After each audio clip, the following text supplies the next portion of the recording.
भारतीय मजदूर संघ मजदूरों के हितों में काम करने वाला एक देश का सबसे बड़ा संगठन है और वैचारिक दृष्टि से भी मजदूरों के बीच में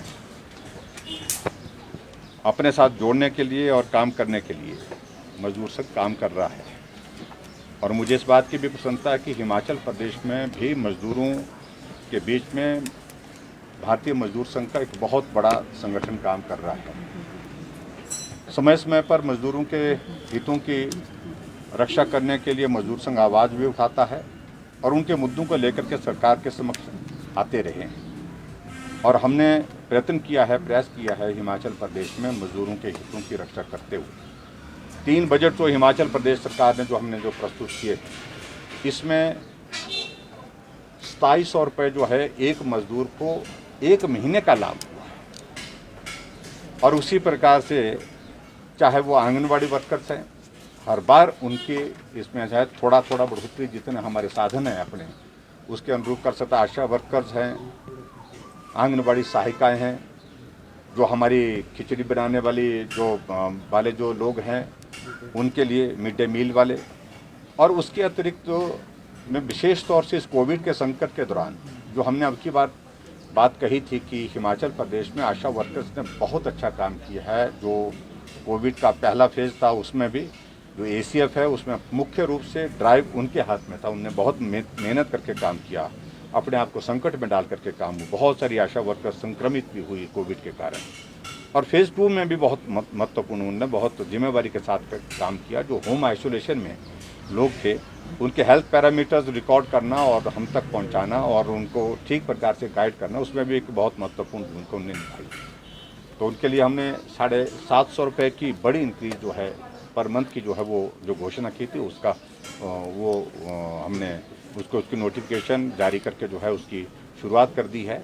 और उसके अतिरिक्त हमने आशा वर्कर्स को पहले कोविड के दौरान 2-2 हज़ार रुपये महीने का भी अतिरिक्त उनको लाभ देने के लिए भी हमने घोषणा की। वो पैसा भी हमने जारी कर दिया है। और कुछ जगह इस बात को लेकर के आया था कि कुछ जगह पैसा नहीं पहुंचा है, कल ही हमने आदेश दे दिए हैं वो सब जगह उस प्रकार से वो पैसा पहुंचाने के लिए 2 दिन के अंदर आदेश दिए। इसके अतिरिक्त मजदूर संघ जो जितने भी हमारे चाहे इंडस्ट्रियल सेक्टर में है, चाहे हमारे दूसरे अनऑर्गेनाइज सेक्टर वहाँ पर काम करते हैं, उनके हितों की रक्षा करने के लिए हमेशा काम करता रहता है।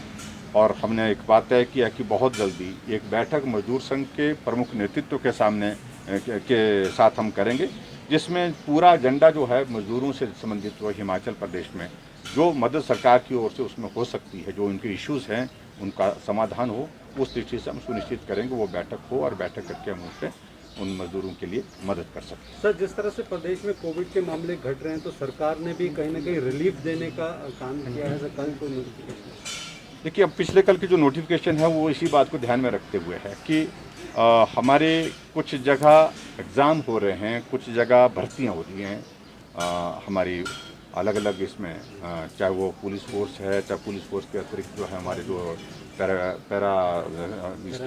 पैरामिलिट्री फोर्सेस हैं। तो उनकी ओर से भी इस बात के लिए आग्रह आया था कि ऐसे अगर ये रिस्ट्रिक्शन सोशल गैदरिंग की रिस्ट्रिक्शंस रहेंगी हमें काम करने में कठिनाई आएगी। उस सूरत में उन बातों को ध्यान में रखते हुए हमने अब थोड़ा इसको बढ़ाया है।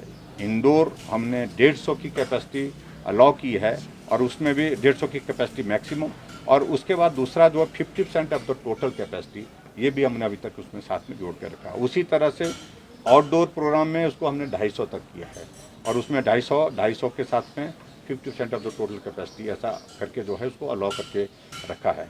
और मैं उम्मीद करता हूं कि कोविड के अगर नियमों का हम पालन करें और सोशल डिस्टेंसिंग मास्क पहन करके हम जाएं और वहां अगर ये जो हमने नोटिफिकेशन अभी किया इसका पालन करें, तो उससे मुझे लगता है कि हम कोविड के संकट से उसको संक्रमण को रोकने की स्थिति में उसमें सफल रहेंगे। सर, महंगाई जिस तरह से आपने भी जिक्र किया कि महंगाई लगातार बढ़ रही है, क्या सरकार जिस तरह से कीमतें बढ़ रही है, 100 रुपये पेट्रोल होने वाला है, सरकार वैट कम कर सकती है? देखिए, ये हमारे पास सुझाव आए हैं, इन बातों को लेकर के विचार कर रहे हैं क्या किया जा सकता है। लेकिन मैं उम्मीद करता हूं कि जैसे आदरणीय प्रधानमंत्री जी ने समय समय पर कुछ कदम उठाए हैं महंगाई को रोकने के लिए, इस तरह के तो बहुत सारे इश्यूज ऐसे हैं जो केंद्र सरकार जो है जिन पर विचार कर रही है और प्रदेश सरकार भी विचार कर रही है। हम थोड़ा वक्त बाद इस बात को लेकर के तय करेंगे, जो सरकार की ओर से किया जा सकता है वो करने की कोशिश करेंगे।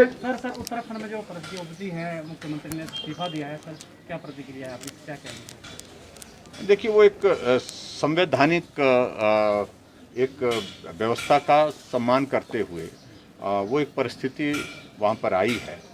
कोई भी राजनीतिक अस्थिरता का वहाँ पर प्रश्न ही नहीं है। वहाँ भारतीय जनता पार्टी बहुमत में है, मजबूत सरकार चल रही है। बीच में मुख्यमंत्री का विधानसभा का सदस्य होना वो अनिवार्य होता है 6 महीने के अंदर।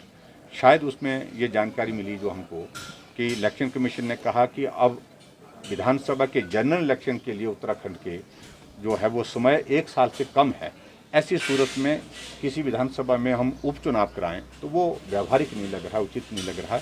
इसलिए ये एक स्थिति पैदा हुई है, तो वहाँ पर पार्टी हाईकमान अपने आप को निर्णय सर वैक्सीनेशन को लेकर जिस तरह से हिमाचल में अब 44 वर्ष से अधिक के लिए जो है वो डोजेस खत्म हो गए हैं और सेंटर ने कहा है कि प्रेग्नेंट फीमेल्स को भी जो है वैक्सीनेट किया जाएगा, तो सर कैसे?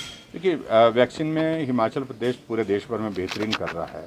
बहुत अच्छी तरह से हमारा वैक्सीन का अभियान चला है और वैक्सीन का फेज़ हमारा जो दूसरा जो 18 से 44 साल का, उसमें भी गति पकड़ी है। और वैक्सीन की उपलब्धता अगर हमको और ज़्यादा बेहतर होगी तो उसको हम और तेज़ी से आगे बढ़ाएंगे। और हमने तय किया है कि जितना जल्दी हो सके उसमें हम निश्चित रूप से हिमाचल प्रदेश जो है वो बेहतर काम करें।